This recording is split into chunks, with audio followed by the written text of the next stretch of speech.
Good evening friends, welcome to my YouTube channel.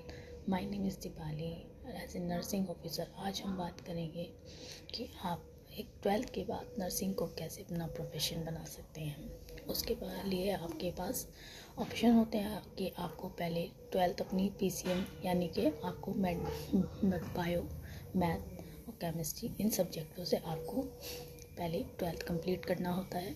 अगर आप nursing में आपको एडमिशन लेने के लिए कॉलेज में 3 ऑप्शंस होते हैं। या तो आप प्राइवेट कॉलेज से, किसी अच्छे प्राइवेट कॉलेज से एडमिशन लीजिए, जैसे कि कोई ऐसा कॉलेज चुनिए जहाँ पर क्लिनिकल प्रैक्टिस बहुत अच्छे से कराई जाती हो, जहाँ पे उनका अपना क्लिनिकल प्रैक्टिस वार्ड अवेलेबल हो, जहाँ ताकि आपको बहुत अच्छे से एक्सपोजर मिले।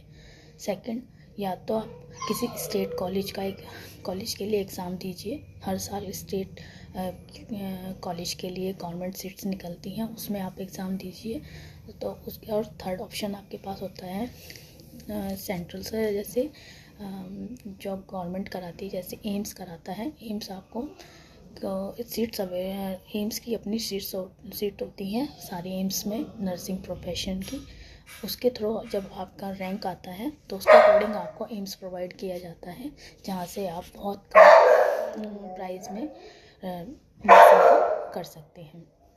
बात इसको बहुत सारे जो मेरे स्टूडेंट हैं वो मेरे से पूछते हैं कि मैम क्या इसका जॉब का क्या क्राइटेरिया रहता है। अगर आप एक बार मेरी माने अगर आप नर्सिंग करते हैं तो आप मेरी माने तो आप GNM की जगह BSc नर्सिंग कीजिए, क्योंकि GNM क्या डिप्लोमा कोर्सेज होता है और BSc एक प्रोफेशनल कोर्स होता है।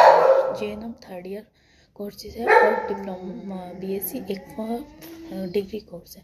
तो आने वाले टाइम में जब आप अपने डिप्लोमा कोर्सेज को नर्सिंग कोर्स में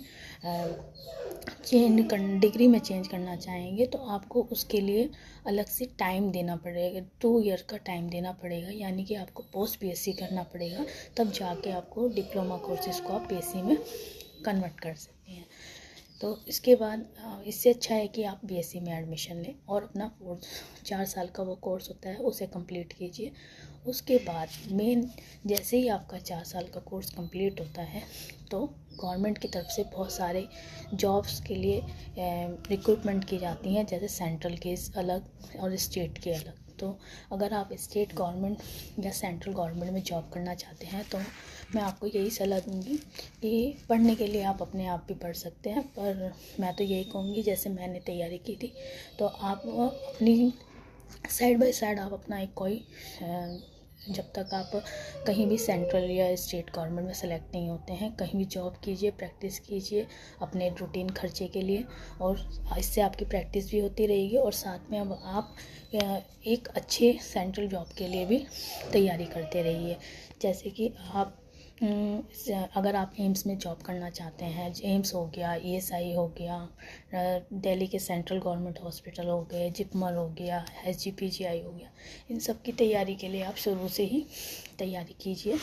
जैसे कि आप नॉट सेट के लिए तैयारी कीजिए। नॉट सेट क्या होता है, दिल्ली एम्स हर साल एम्स की सेंट्रल गवर्नमेंट जॉब एम्स के सारे एम्स के लिए एक कॉमन टेस्ट एग्ज़ाम करवाता है, जिससे आप जितनी आपकी जिस हिसाब से रैंक आती है उस आपको एम्स प्रोवाइड किया जाता है एज ए नर्सिंग ऑफिसर। तो जिसमें आपकी सैलरी बहुत अच्छी खासी यानी 70,000 से अबव ही हो जाती है आज के टाइम में। तो जब मैंने किया था उस टाइम उस टाइम सैलरी 70,000 के अराउंड थी। तो अगर आप सिलेक्ट होना चाहते हैं तो मैं यही कहूँगी कि आप शुरू से ही कोचिंग लीजिए, साथ में अपनी सेल्फ स्टडी कीजिए और उसके बाद एक एग्ज़ाम दीजिए।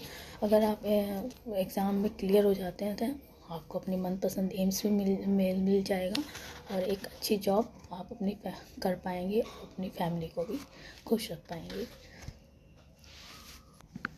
इसके बाद मेरे कुछ स्टूडेंट के सवाल थे, जैसे कि उन्होंने मेरे से पूछा कि मैम अगर हम प्राइवेट जॉब करते हैं तो क्या हम सेंट्रल गवर्नमेंट के लिए एलिजिबल नहीं होते हैं। तो ऐसा कुछ नहीं है, आप इस प्राइवेट कॉलेज में भी जॉब कर सकते हैं, उससे आपकी जॉब पे कोई इफ़ेक्ट नहीं होता है। उसके लिए तो आपको अलग से सेपरेट एग्ज़ाम निकालना पड़ता है। उसका प्राइवेट जॉब या किसी और जॉब से कोई लेना देना नहीं है। सेकंड, सैलरी बहुत अच्छी होती है। अगर आप एक नर्सिंग ऑफिसर एम्स में बनते हैं, सेंट्रल गवर्नमेंट जॉब करते हैं, तो मैंने जैसे आपको पहले ही बताया कि आपकी सैलरी 70,000 से अबव होती है।